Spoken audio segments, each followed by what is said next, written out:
All right, now I'm trying to find the area of that shape, which is really just a rectangle and a half circle put together. Area of that rectangle plus the area of that half circle. Okay, please do not use circumference for this. Circumference is used to find the distance around a shape, or around a circle specifically.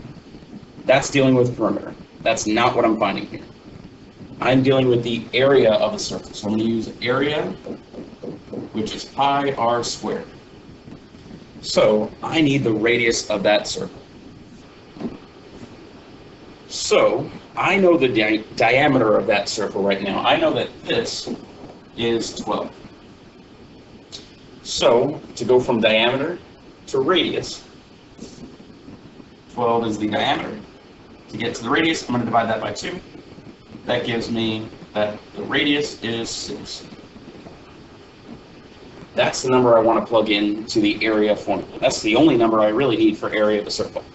So I can do pi times the radius squared. So if you type this in, if you type it in one shot, the calculator understands order of operations, so it will do this correctly. But if you split it up, you have to make sure that you're doing the exponent first. So this is really what I would do. I would change that into 36. That's pi times 6 squared is just 36. And then do the multiplication. 36 times 3.14 is 113.04. One problem here. I don't have a full circle. So the 113.04 is imagining that I have an entire circle there, but I don't.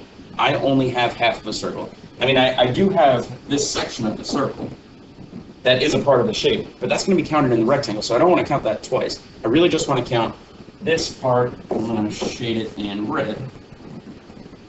Just that section, which is really half of this number. I'm going to take that number and divide it by 2. That gives me 56.52. That's that red shaded area.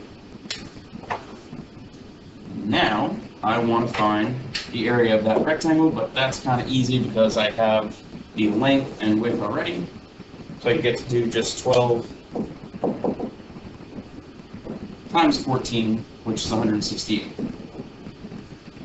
Then I add those two together. I have the rectangle plus that half circle. That gives me 224.52 feet squared. One thing that I'm seeing is that when you cut this radius in half, you think you're done cutting stuff in half. Like you found the diameter, you divided that by 2, so you thought maybe you're done dividing stuff by 2. But that's just the number that we're plugging in here so that we can find the full area. Then you have to take that full area and divide that by 2 again.